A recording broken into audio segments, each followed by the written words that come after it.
Somehow, teaching children of early high school age had done little to prepare me for the task of raising a child not many years younger.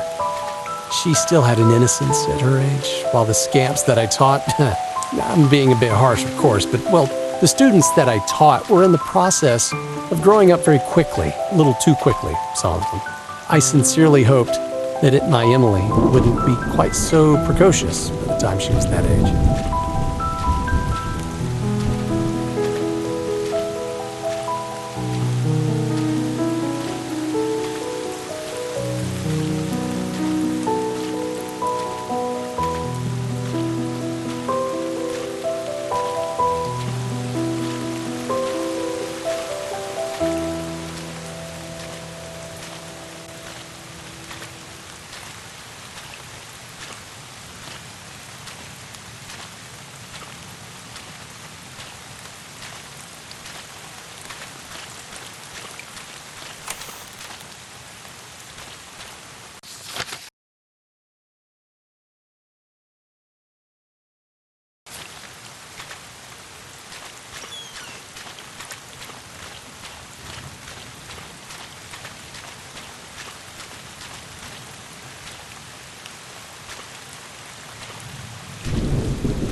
I enjoyed taking my daughter on short trips, well away from the city. I didn't want her knowing nothing but schools and streets, which my own life almost seemed to consist of. I figured she needed to breathe a bit of nature every once in a while, enjoy a bit of fresh air. It's one thing to civilize a child, but another to deny them their childhood altogether. We both seemed to like the beach, especially.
Emily loved the water.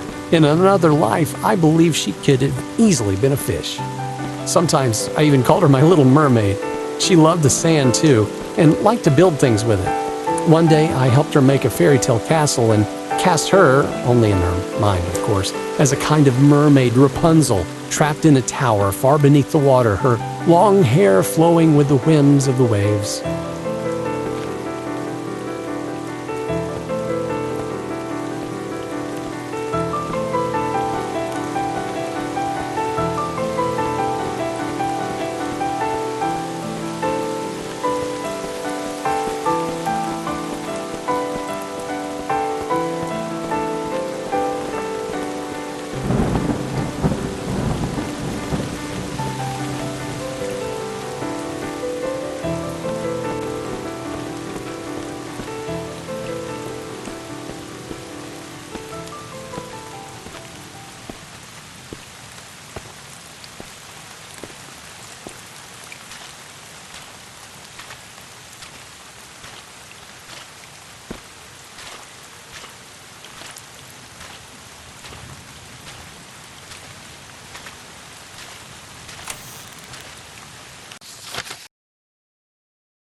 "Would you be my prince and come save me, Daddy?" she asked.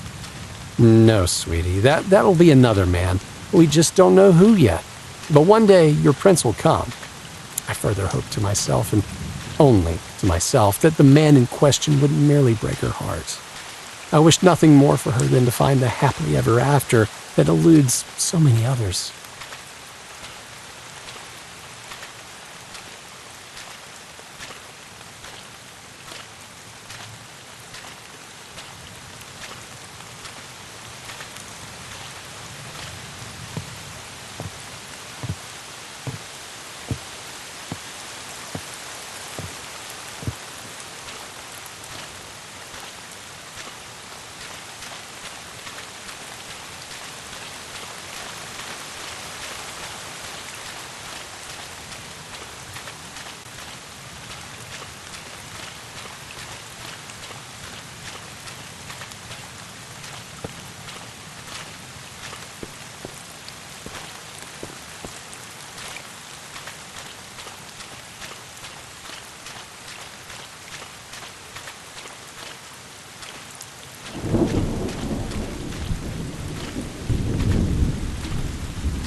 For a brief time, when Emily was 7 years old, I managed to get involved with another woman for all of 6 months, another teacher at the same high school. When that ended, we did our best to go back to just being friends and colleagues, but it wasn't long before the woman in question happened to find herself a job at another school. I never knew whether I was the primary cause for her leaving, but knew that it was probably for the best. She only met Emily once. I don't think Emily liked her very much. Yeah, it was probably for the best.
I know you always acted with Emily's best interests at heart, and mine when I was alive.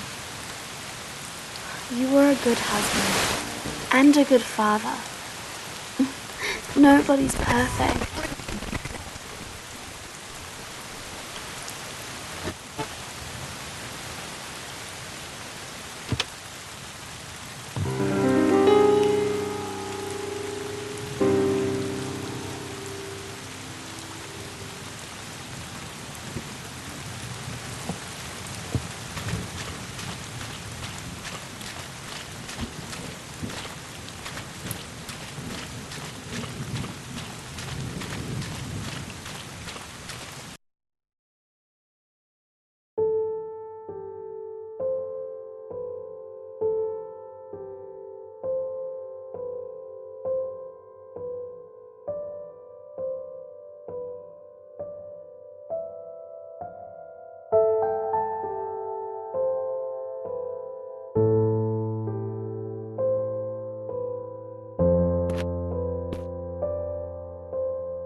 Memories. My wife and I used to come to this place to mess about, before we were actually husband and wife, of course. Her parents were a bit on the religious side, and, well, I'm not sure my parents would have appreciated us getting up to mischief in their house either. It wasn't glamorous, but at least we knew we could be alone here.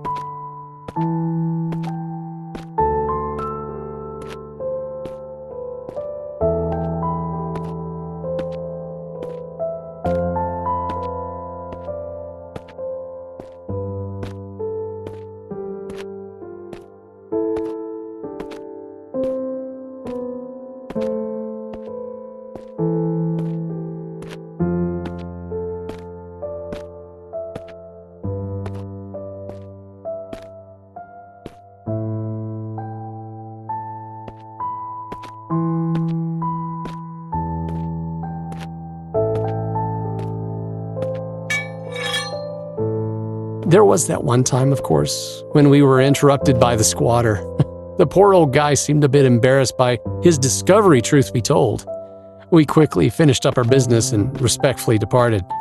During future visits, we made a point of keeping to the other end of the building, just in case.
Eventually, the place was condemned and torn down.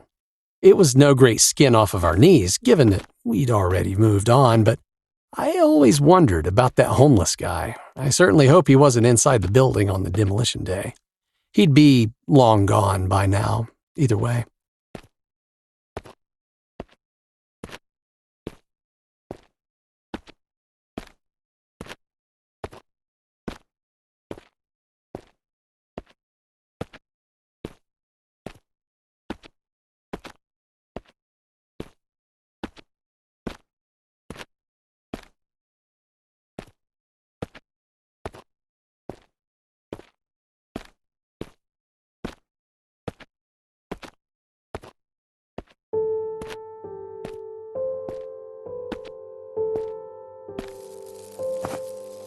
Ah, that's right.